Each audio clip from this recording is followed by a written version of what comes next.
My name is Precious, and up until that Friday afternoon, I believed in fairy tales. Chidi and I had been together for 4 years. He proposed under the stars in Lagos last year, promising forever. Our wedding was set for Saturday, tomorrow, in a beautiful garden venue in Ikea. Invitations sent Aso-Ibe, sewn my white gown hanging like a dream in the wardrobe. I was 7 months pregnant with our first child, glowing excited. Everyone said we were the perfect couple. Chidi had been acting distant the past 2 weeks-long hours at his consulting. Job phone always face down, quick to snatch it when notifications came. I brushed it off as pre-wedding stress. That Friday, he said he had a last-minute client meeting in Victoria Island. I will be back by 8 p.m., baby. Do not wait up if you are tired. He kissed my forehead and left. Around 6 p.m., my phone buzzed. It was Chidi's. He had forgotten it on the dresser. I did not plan to snoop, I swear. But the screen lit up with a message preview from Bestie Heart emoji. Cannot wait for tomorrow night after the wedding drama. You still coming to my place after she sleeps? Miss your touch already. My heart stopped. Bestie? I knew his best friend was Tund, but this was a woman's number. Hands shaking, I unlocked it. He used our anniversary as the passcode, the fool. I opened WhatsApp. Hundreds of messages, photos, voice notes, explicit. The affair had been going on for 8 months. Her name was Ada, his coworker. They talked about our wedding like it was an inconvenience. After the wedding, we can be together properly, he wrote. She will never know. The baby will keep her busy. In one voice note, he laughed. Precious thinks I am working late. Cute, right? I sat on the floor, the phone slipping from my hand. Tears came fast, hot, silent at first, then sobs that shook my whole body. My sister called to check on final fittings. I could not speak. I just cried into the phone until she rushed over. That evening, the house filled with family. They found me curled on the bedgown, still hanging. Chidi's phone clutched like evidence. My mother wailed. My father paced furious. My best friend Injosi held me while I hyperventilated. The pain was not just betrayal, it was the timing. One day before vows. One day before I promised my life to a liar. I did not cancel immediately. I could not think. All I felt was numbness mixed with rage. How could he do this? How could he look me in the eye every night, kiss my belly, and plan to humiliate me? I stared at the ultrasound photo on the nightstand, our little girl, and whispered, I am sorry, baby, mommy will protect us. By nightfall, I made one decision: he would face me tomorrow. Not privately, not quietly.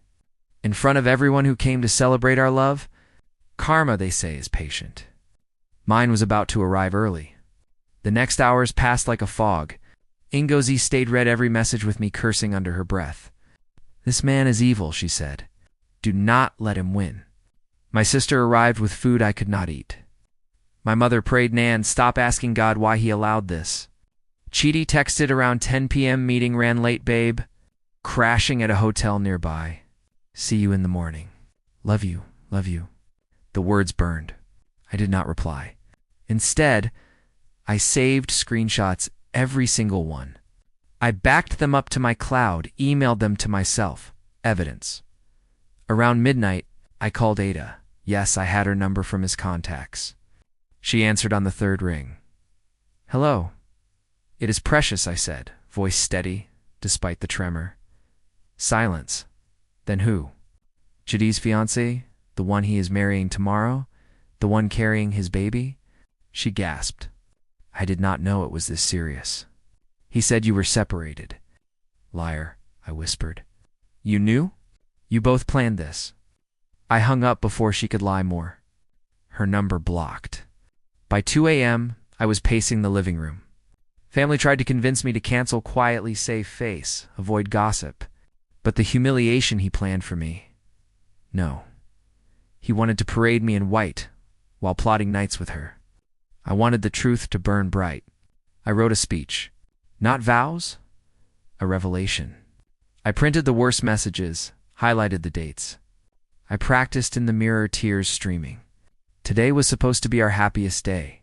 Instead, it is the day I exposed the truth. Morning came gray and heavy. rain threatened. Chidi arrived at 8 a.m. fresh, smiling, acting normal. "You okay, babe? You look tired." He tried to hug me. I stepped back. "We need to talk," I said. "After the ceremony?" His eyes flickered guilt, fear. He nodded. "Sure. Let us make today perfect."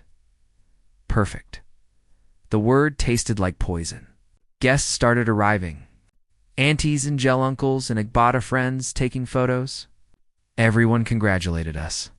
I smiled through it, holding my belly like armor. Inside, I was dying. The ceremony started at 11.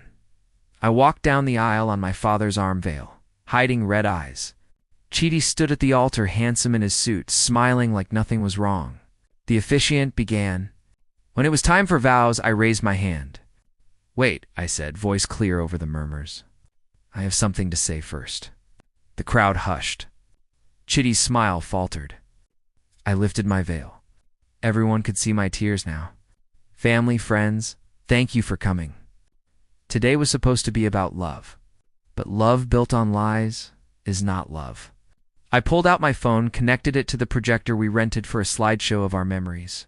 Instead, I played a slideshow of screenshots, messages, photos, dates. The crowd gasped. "Chidi has been cheating for 8 months," I said. "With Ada from his office. They plan to continue after our wedding. He called me the safe choice. Our baby. Just something to keep me busy." I read aloud the worst parts. "Cannot wait to be free of the wedding drama. She will never know." Voice notes of laughter. The room was silent, except for my voice and occasional sobs from aunties. Chidi's face drained of color. "Precious, stop. This is not what I turned to him, not true. I have proof." "You forgot your phone yesterday?" Thank God for small mercies. His mother stood up shouting, "Lies. My son would not do this." But his best man, Tund, looked away ashamed. Later I learned Tund knew and tried to warn me once, but backed off. I continued. I could have canceled quietly. Saved face. But he did not give me dignity in private, so he will not get it today. I faced the crowd. This wedding is over. No vows. No rings. No happily ever after with a liar. I removed my engagement ring, dropped it at his feet. It clinked on the floor. Then I walked away down the aisle. I just came up head high, belly proud. My father followed, arm around me. Josie and my sister flanked me. Outside, rain started fitting. Guests whispered, some cried, some took videos. I knew it would go viral. Chidi chased after me. "Precious, please, I can explain." "Explain to your child when she is old enough," I said. "Explain why her mother had to protect her from a father like you." I got into the car with my family. Drove away. The venue faded in the rear view. That day, I lost a fiancé, but I gained something bigger, self-respect. The pain did not end there. Nights of crying. Questions from relatives. "Why did not you confront him privately?" "What about the baby?" Gossip spread like wildfire. Ada even posted cryptic stories. Some people ruined their own happiness. Blocked her everywhere. But the worst was the loneliness. Chidi called non-stop apologies, promises, threats of court for the baby. I changed my number. I moved back to my parents' house. Focused on the pregnancy. Doctor visits. Baby shopping alone. Every kick reminded me this child deserved better. I gave birth to our daughter Amara in December. Beautiful, healthy, with Chidi's eyes. That hurt the most. Every time she smiled, I saw him. He tried to see her. I allowed supervised visits, at first my brother present. He cried, begged forgiveness. I was stupid. "I love you both." But trust was ash. I filed for full custody and child support. Friends distanced themselves. Some sided with him, saying men make mistakes. Others stayed, God bless them. Ngozi moved in for weeks, helping with night feeds. Financially, it was tight. Wedding costs were not refunded fully. I lost deposits. Started a small online boutique selling Ankara outfits to support us. Sleepless nights, breastfeeding, crying over what could have been.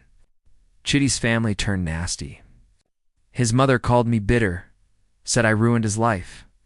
His sister Ada, not the mistress, reached out secretly. I always knew he was no good. I am sorry. She became an unlikely ally. Therapy helped. I talked about betrayal, trauma, pregnancy, hormones, fear of raising a girl alone. You did not destroy the wedding, my therapist said. He did. You saved your dignity. Social media exploded. The video of my speech went viral, shared on Instagram, TikTok, Facebook. Strangers messaged support. You did the right thing. Queen behavior. Some hated me dramatic.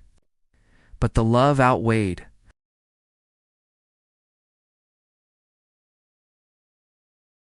I dated no. Too raw. Focused on Amara, she became my world first steps, first words, mama. Each milestone healed a piece. Chidi spiraled. Lost his job, rumors spread. Ada dumped him when the drama hit. He drank, partied, posted sad quotes. Karma was slow, but moving. 2 years passed. Amara was walking, talking, calling Chidi daddy during visits. I allowed more time supervised still. He improved, steady job therapy, but romance never again. My boutique grew. I hired 2 girls, moved into my own apartment. Life normalized. I even laughed again. Then the turning point. Chidi's company had a big contract. He was lead. But during due diligence, his past surfaced old emails with Ada fraud hints from the affair period. The company fired him. Publicly. News outlets picked it up. Executive's wedding scandal costs him promotion. He called me crying. Everything is gone. I deserve it, but it hurts. I listened. No pity, but no gloating. You made choices, I said. Live with them. Ada, she married someone else but posted apologies online. I regret hurting Precious. Too late, I met someone new, Amika, kind, patient. He loved Amara like his own. We took it slow, no rush. I forgave Chidi, not for him, for me. Co-parenting worked. Amara thrived. 5 years later, Amara is 6, smart, sweet, kind. Chedi is stable, remarried another child. We co-parent peacefully. But karma had finished the job. Last month, Chidi's new wife discovered messages, old ones resurfacing from a hacked cloud. Same pattern. Cheating again? She left him. Took the kids. He lost everything, house, respect, peace. He called me. Broken, I never learned. I am sorry for everything. I said, I know. But this is your cycle. Break it for your children. I hung up. No anger left. Just pity. Emeka proposed last week. Simple on the beach. Amara cheered. This time vows will mean something. The text that destroyed my life, it saved it. One day before the wedding, everything crumbled. But from the ruins I built stronger. Karma does not always strike fast, but when it does, it is thorough. To any woman reading this, if he betrays you, walk away. Protect your heart, your child, your peace, because the best revenge living well. And I am. Looking back, I remember every detail of that Friday. The way the sun hit the curtains, the smell of my mother's agusi soup, cooking the exact second my world split open. I remember the exact words in those messages, the little heart emojis he used for her, the way he typed my name like it was nothing. I remember the sound of my own heartbeat when I read, "She will never know." I remember how heavy my belly felt that day, carrying a life he never truly wanted to claim. I remember walking down that aisle knowing every step was a lie. I remember the silence when I spoke, the way the projector light flickered on all those faces. I remember dropping that ring and hearing it hit the marble floor like a gunshot. I remember the rain starting the moment I stepped outside, as if the sky was crying with me. I remember holding Amara for the first time and feeling love so fierce it scared me. I remember the first night I laughed again months later when Njosi made a silly joke about bad men and bad weaves. I remember Emeka's patience when I flinched at sudden movements or questioned every sweet word. I remember Chidi's face when he called last month, completely broken, no excuses left. I remember choosing myself every single day since that Friday. I remember that I am still here, still standing, still breathing, still loving. And that is the real victory, not his downfall, not revenge, Just me unbroken, finally free, finally whole. Sometimes I still wake up at 3 a.m., heart racing, thinking, the trauma does not vanish, it just learns to live quieter inside you. But I have learned how to speak to it now. I tell it, thank you for protecting me. Thank you for waking me up. Thank you for showing me what I deserve. Amara is growing so fast now. She asks questions about Daddy. Why does he live somewhere else? Why does he only come on Saturdays? I answer honestly but gently.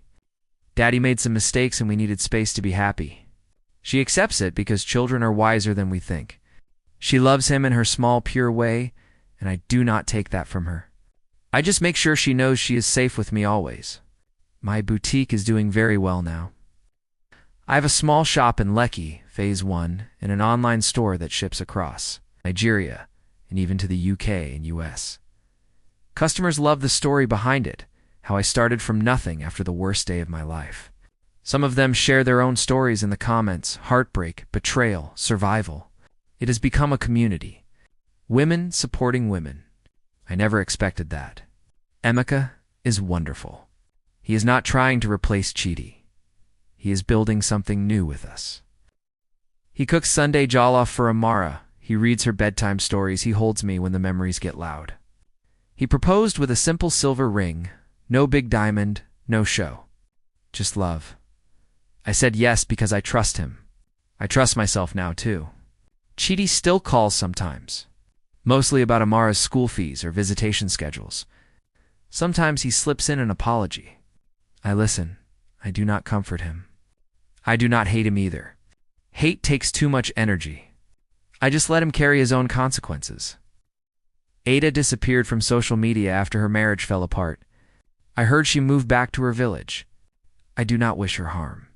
I just hope she learns too. My parents are proud of me. My mother still prays over me every Sunday. My father tells me I am stronger than any man he has ever known. My sister and Josie are my ride or die. They were there at the beginning, and they are still here now. I have stopped asking why me. I started asking what now? What can I build? Who can I help? How can I make sure no other woman feels this alone? I started a small support group online for women going through betrayal and abandonment. We meet every Wednesday night on Zoom. We cry, we laugh, we heal together. I tell my story every time, not to relive the pain, but to remind them they are not broken, they are becoming. I tell them the text that destroyed everything was also the text that set me free. I tell them karma does not need our help. It just needs time. I tell them to keep breathing, keep walking, keep loving themselves first. Because when you do that, the rest follows. Today I am sitting in my living room, watching Amara dance to Afrobeat in her school uniform. Emeka is in the kitchen making tea. The sun is shining through the window. My phone is quiet. No more secret messages. No more lies. Just peace. Real peace. The kind that comes after the storm when you have rebuilt everything stronger than before. I close my eyes and smile. I made it, and I am still making it. Every single day. People often ask me if I regret exposing him at the altar. They say it was too public, too dramatic, too much. I always give the same answer. No, I do not regret it. Because if I had done it quietly, he would have kept the lie alive. He would have told everyone I was the crazy one, the bitter one, the problem. He would have painted himself as the victim. But by speaking my truth in front of everyone, I took the narrative back. I forced the truth into the light. And light destroys lies. The video still circulates sometimes. People tag me in comments, queen, warrior, inspiration. Some people still hate me, say I ruined his life. Say I should have forgiven him for the sake of the child. I let them talk. Their opinions do not pay my bills, do not raise my daughter, do not heal my heart. Only I know what it cost me to stand there and speak. Only I know how many nights I cried myself to sleep, wondering if I was doing the right thing. But every time I look at Amara, I know I was. She is happy. She is confident. She is loved. She is not growing up thinking it is normal for a man to lie and cheat and humiliate. She's growing up knowing her mother chose herself, and that is powerful. Chidi is trying to rebuild. He has a decent job now. He pays support on time. He shows up for Amara. I respect that, but I will never forget. Forgiveness does not mean forgetting. It means refusing to let the past poison your present. I forgave him so I could be free, not so he could be comfortable. Emeka and I are planning a small wedding next year, just family and close friends. No big crowd, no projector, no drama.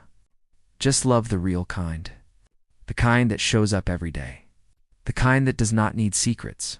I still get messages from women who found my story. They tell me I gave them courage to leave, to speak, to choose themselves. One woman wrote me last week. She said she was supposed to get married in 3 days. She found messages too. She said because of my story she walked away before the ceremony. She said, "Thank you for showing me I could survive it." I cried when I read that. Because that is the real purpose now. Not revenge. Not drama. Healing. Helping. Lifting other women out of the same darkness. I still have bad days. Days when I miss what I thought we had. Days when I wonder what could have been. But those days are fewer now. They pass faster. I have built a life I love. A life that is mine. A life that no one can take away. I have a daughter who calls me her hero. I have a man who chooses me every day. I have friends who would fight for me. I have a business that is growing. I have peace. Real, deep, unshakable peace.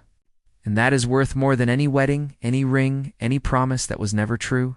So, if you are reading this and you are in pain, know this: you are stronger than you feel right now. You will survive this. You will rebuild. And one day you will look back and thank the day. Everything fell apart because it made space for everything beautiful that came after. I am living proof, and I am still standing.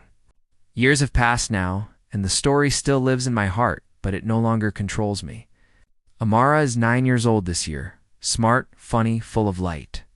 She knows the basic story, not the painful details. She knows Mommy and Daddy were supposed to get married, but things did not work out, and that is okay, because we are happy now. She loves Amika, calls him Uncle Amika, but she runs to him for hugs and homework help just like a daughter. He never tries to replace Chidi. He just loves her completely. That is enough. Chidi has found some stability again. He remarried again, this time quieter, no big wedding. I hope it lasts for his sake and for his other children. We communicate only about Amara now. No small talk. No apologies. Just business. It works. My boutique is thriving. I now have 3 physical stores and a team of 10 women, most of them single mothers or women who left bad relationships. I give them fair pay, flexible hours, and a safe place to grow. Many of them tell me my story gave them hope. I tell them their own strength did that. I just showed them it was possible. I still speak at women's events sometimes. Not big stages, just small gatherings, churches, community centers, online groups. I share my truth not for pity, but for power. I tell them the moment you stop hiding, the shame is the moment you take your life back. I tell them betrayal does not define you. Your response to it does. I tell them karma is real, but healing is realer. I tell them to choose themselves first, always. Emeka and I got married last year. Small, intimate, beautiful. Amara was my flower girl. She wore a yellow dress and threw petals like she was born for it. My father walked me down the aisle, tears in his eyes. My mother sang a blessing song that made everyone cry. Njuzi was my maid of honor. She whispered, "You deserve this queen," before I stepped out. The vows were simple, honest, real. I promised to love, trust, respect, and protect. He promised the same. No one ran. No one led. No one hid. Just 2 people choosing each other in front of the people who matter. When I look at my life now, I see a full circle. The girl who believed in fairy tales got her heart broken. But the woman who survived built a better story. Not perfect. Not without pain. But honest, beautiful, strong. I no longer ask why it happened. I know why. It happened so I could become who I am today. It happened so I could help others. It happened so Amara could have a mother who shows her what real love looks like. It happened so I could finally understand that the best love story is the one you write for yourself. So to anyone still hurting, still crying, still wondering if the pain will ever end, hear me clearly, it will end. Not today, maybe not tomorrow, but it will. And when it does, you will stand up taller than ever before. You will smile deeper. You will love harder. You will live louder. Because you survived the worst day of your life and kept going. That is not weakness. That is power. That is victory. That is me. That can be you too. Thank you for reading my story. Thank you for believing in second chances. Thank you for choosing yourself. Keep going. You are worth it.